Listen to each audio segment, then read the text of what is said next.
Hello everyone, ICT virtual classes में मैं योगेश खेमनी आपका स्वागत करता हूं। तो जैसा कि आप जानते हैं, हम लोग इलेक्ट्रोमैग्नेटिक इंडक्शन पढ़ रहे थे। इलेक्ट्रोमैग्नेटिक इंडक्शन में अब हम बात करेंगे टाइप्स ऑफ इंडक्शन पे। ठीक है, सो बेसिकली आज की हेडिंग होगा हमारी टाइप्स ऑफ इंडक्शन या इलेक्ट्रोमैग्नेटिक इंडक्शन।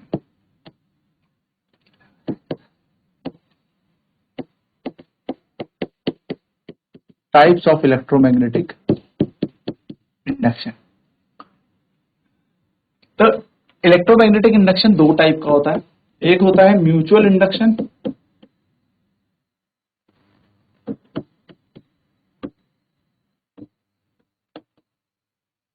और दूसरा होता है सेल्फ इंडक्शन।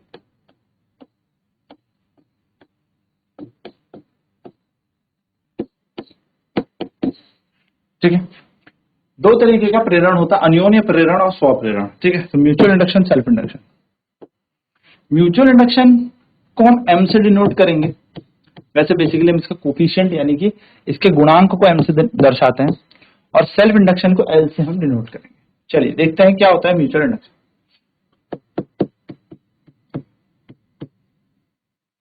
म्यूचुअल इंडक्शन, देखो एक कॉइल है, जैसे फॉर एन एग्जांपल इस कॉइल में एक बैटरी लगाई है, एक रियोस्टेट हमने यहां पर लगा दिया इस तरीके से। इसको थोड़ा आगे कर लेते हैं। रियोस्टेट लगा दिया, एक बैटरी लगा दी इस तरीके से। रियोस्टेट क्या होता है? रियोस्टेट बेसिकली कुछ नहीं करता, करंट को कम ज्यादा कर सकता है। कैसे सर? क्योंकि इसमें रेजिस्टेंस को कम ज्यादा कर सकता है, यानी कि प्रतिरोध को हम कम ज्यादा कर सकते हैं। ठीक है, समझ में आती है बात। यहां पर हमने एक सेल जोड़ दिया, जस्ट इसके बगल में एक और कॉइल हमने यहां पर लगा दी,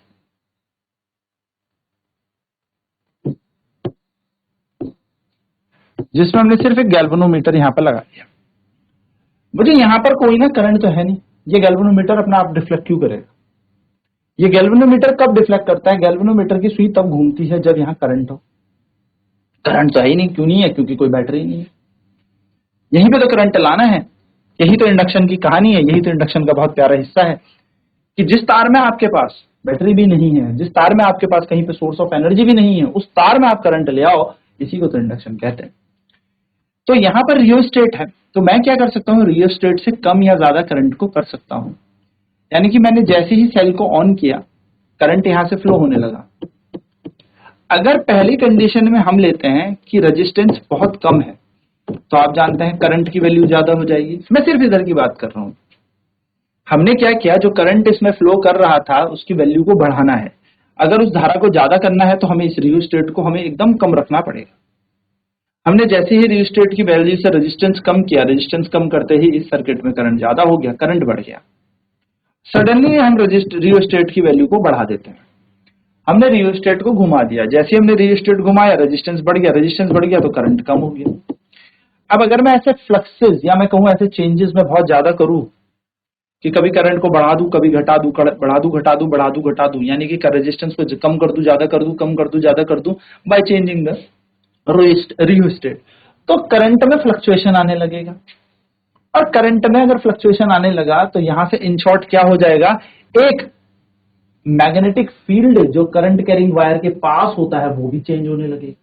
भाई अगर करंट बढ़ने घटने लगा, बढ़े घटने लगा, तो मैग्नेटिक फील्ड चेंज हुआ, मैग्नेटिक फील्ड चेंज हुआ तो मैग्नेटिक फ्लक्स चेंज हुआ, मैग्नेटिक फ्लक्स चेंज होता है तो इस वाली कॉइल के साथ लिंकेज हुए हुए जो भी हमारे पास आप कह सकते हो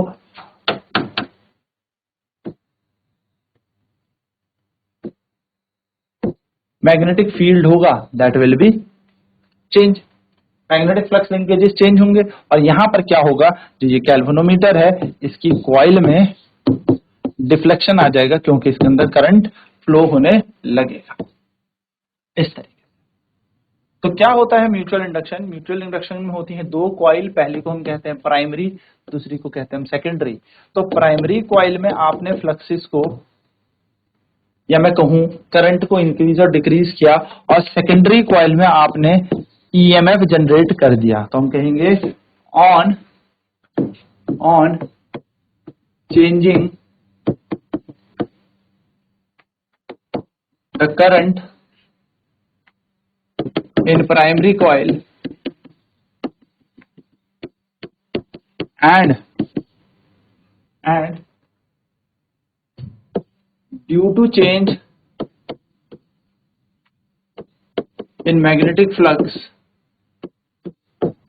क्योंकि करंट अगर चेंज होगा तो मैग्नेटिक फ्लक्स चेंज हो जाएगा. So due to change in magnetic flux and induced EMF is set up in secondary coil is called mutual induction. Is called mutual induction. ठीक है, तो म्यूचुअल इंडक्शन की कहानी ये रही. अब हम यहाँ पे लिखेंगे कोफिशिएंट, क्योंकि कई बार आपसे पूछा जाता है कोफिशिएंट ऑफ म्यूचुअल इंडक्शन बताएं.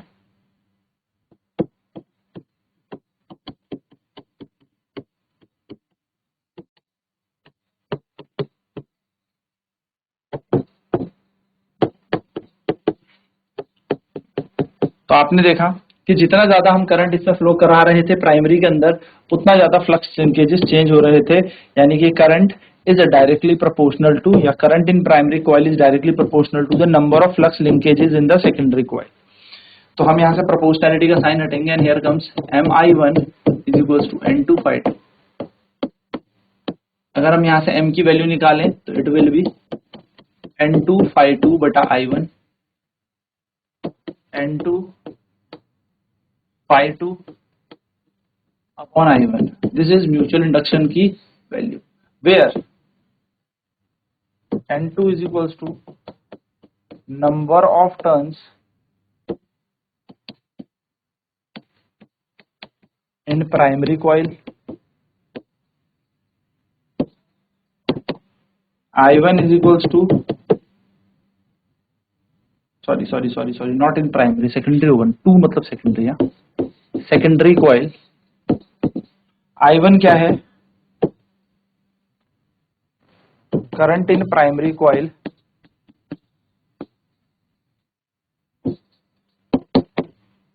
ठीक है.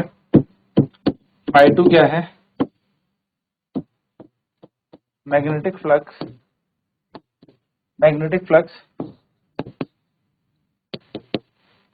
इन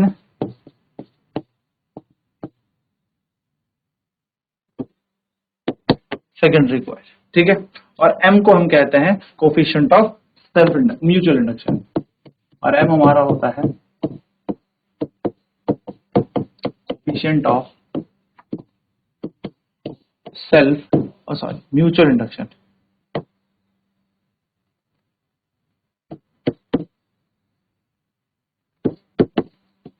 कोफिशिएंट ऑफ म्यूचुअल इंडक्शन हमारा. तो हमें यहाँ से क्या वैल्यू मिल गई, हमें यहाँ से वैल्यू मिल गई m बराबर N2 phi2 अपॉन I1, ये हमें वैल्यू मिल गई. अच्छा, इसे 1 मान के भी रोक देते हैं. ठीक है, नाउ जरा एक रिलेशन निकालते हैं कि सर म्यूचुअल इंडक्शन को चेंज करने से क्या म्यूचुअल इंडक्शन से कहीं ना कहीं क्या ईएमएफ जनरेट होता है. चलो देखते हैं. सो लिखता है relation between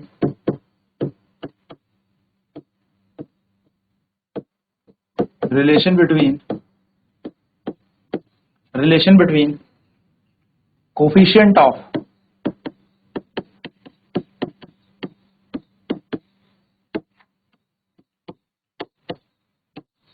mutual induction, relation between coefficient of mutual induction and relation between coefficient of mutual induction and EMF. तो क्या रिलेशन होता है कोफिशिएंट ऑफ म्यूचुअल इंडक्शन का और ईएमएफ का. ठीक है, चलिए देखते हैं. तो हमने एक चीज अभी तो पढ़ी ली है कि ईएमएफ फैराडेज के फर्स्ट लॉ के अनुसार क्या होता है. तो वी नो दैट अगर हम कोफिशिएंट निकाले, we know that by the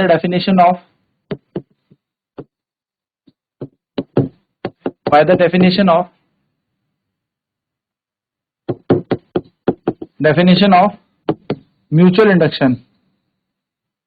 अगर म्यूचुअल इंडक्शन की डेफिनेशन की बात करूं तो हमें पता है m बराबर क्या होता है, N2 phi2 whole divided by I1, है ना. N2 phi2 अपॉन I1, ये हमारा म्यूचुअल इंडक्शन की क्या है, डेफिनेशन है. and according to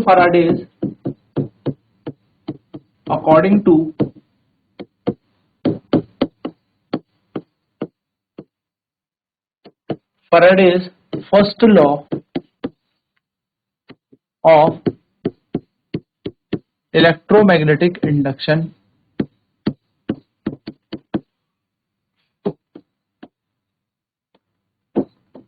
अगर मैं फराडे के first law of electromagnetic induction की बात करूं तो ईएमएफ जो होता है वो minus N delta phi by delta T के बराबर होता है ना। क्या मैं इस माइनस को माइनस छोड़ देंगे एन को अंदर मल्टीप्लाई करूं तो it will be delta N phi upon delta T. हाँ सर, अब कौन सी कॉइल में ईएमएफ जनरेट करना है, सेकंड, तो N2 ही होगा यहाँ पर। ऑब्वियसली ये ईएमएफ कहाँ पर जनरेट हो रहा है, सेकेंडरी कॉइल पे, तो it will B EMF in the secondary coil.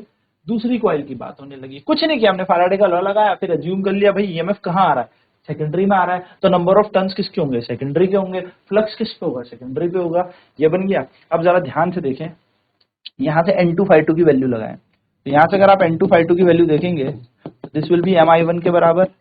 चलो इसको इक्वेशन नंबर 1 मान लो, है ना।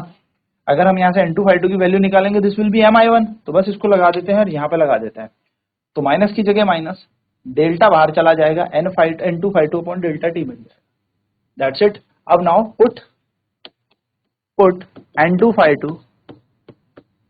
फ्रॉम इक्वेशन 1,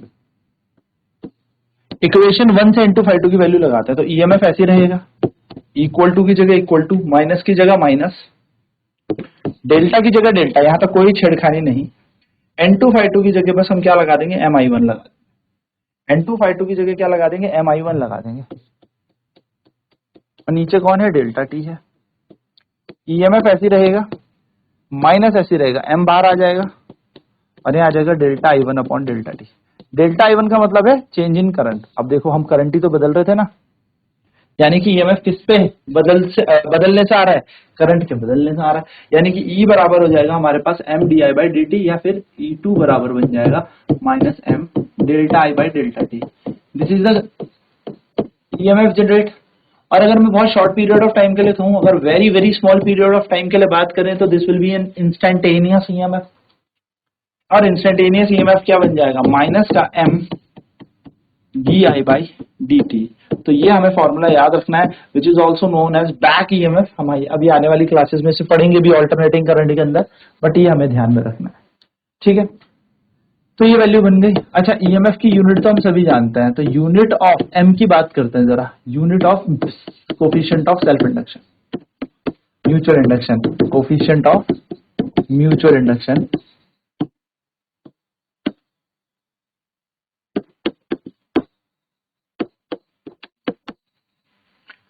ठीक है, तो m अगर हम यहाँ पे अकेला छोड़ दें तो ये हमें पता है ये बन जाएगा।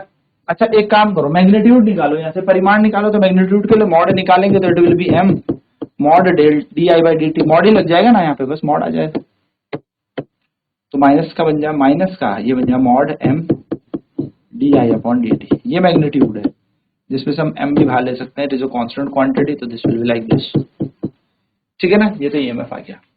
तो ये हम अगर मैग्नीट्यूड की बात करें तो E2 upon D I by D T, ये हमारे पास क्या बन गया, पूरा म्यूचुअल इंडक्शन के वैल्यू बन गई। नाउ गाइस, अगर हम यहाँ पर कहें this is rate of change of electric current ना, ये तो धारा परिवर्तन की दर है, तो if D I by D T को अगर हम मान लेते हैं 1 एम्पियर पर सेकेंड और ईएमएफ को, ठीक है, तो हमारा म्यूचुअल इंडक्शन न्यूमेरिकली किसके इक्वल आ जाएगा, ईएमएफ के इक्वल आ जाएगा। तो हम कहेंगे the induced EMF is equal to the is numerically equal to, numerically क्यों, क्योंकि बेसिकली हमने यहाँ पे इसको 1 माना है, numerically equal to the EMF। ये किसके इक्वल होगा, ईएमएफ के, तो the induced EMF is numerically equal to the mutual coefficient of mutual induction, coefficient of mutual induction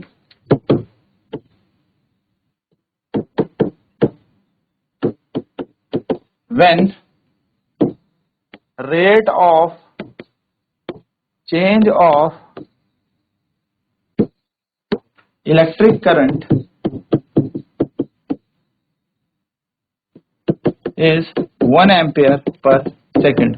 जब 1 एम्पियर प्रति सेकंड में धारा इसमें प्रवाह कर रही हो तो वैद्युत वाहक बल का जो मान है वह आपके अन्योन्य प्रेरण के गुणांक के बराबर हो जाएगा। चलिए फटाफट नोट कर लेते हैं इस पॉइंट को, फिर बढ़ते हैं आगे और इस पे देखते हैं, इस पे न्यूमेरिकल लगाएंगे और थोड़ा डायमेंशंस पर भी बात करेंगे क्योंकि ये बोर्ड्स पर डायमेंशन पूछा जाता है। चलिए फटाफट नोट करते हैं।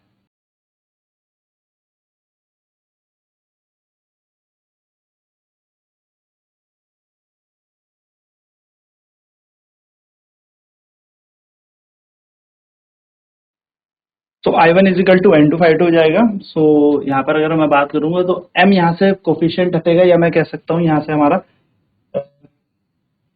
जब प्रोपोर्शनैलिटी का साइन हटेगा तो this will be MI1 equals to N2/2।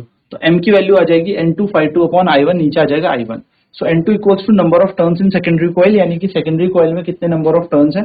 I1 is the current in the primary coil, primary coil में जो भी करंट है that is I1, and I2 magnetic flux in secondary coil. तो सेकेंडरी कॉइल का जो magnetic flux है that is Φ2, ये हमारे पास हो गया। तो I1 हमारा प्राइमरी का करंट हो गया, Φ2 हमारा प्राइमरी सेकेंडरी का, 2 मतलब सेकेंडरी दूसरी कॉइल, ठीक है। तो सेकेंडरी का फ्लक्स हो गया N2, सेकेंडरी का हमारा नंबर ऑफ टर्न्स हो गया।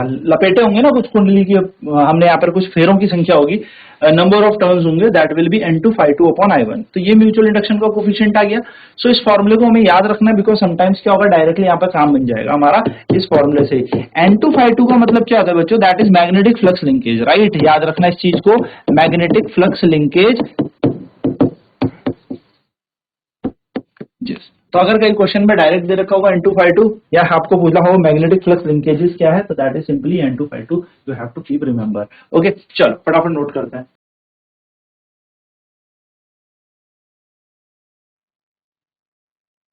So relation between coefficient of mutual induction and EMF, तो we know that by definition of mutual induction M is equal to N2/2 upon I1 हो जाता है।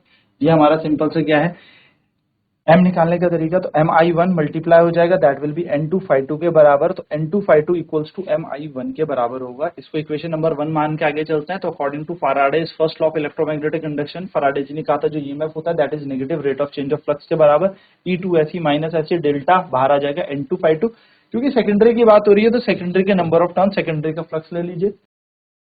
N2/2 की वैल्यू क्या थी, तो N2/2 की वैल्यू हमने यहाँ से देखी MI1 के बराबर थी, तो हम इसको यहाँ पर लगा देंगे MI1 upon delta T. M बाहर आ जाएगा तो delta I1 upon delta T. तो E2 हमारा आ जाएगा minus M delta I1 upon delta T. This is the EMF and mutual induction का रिलेशन।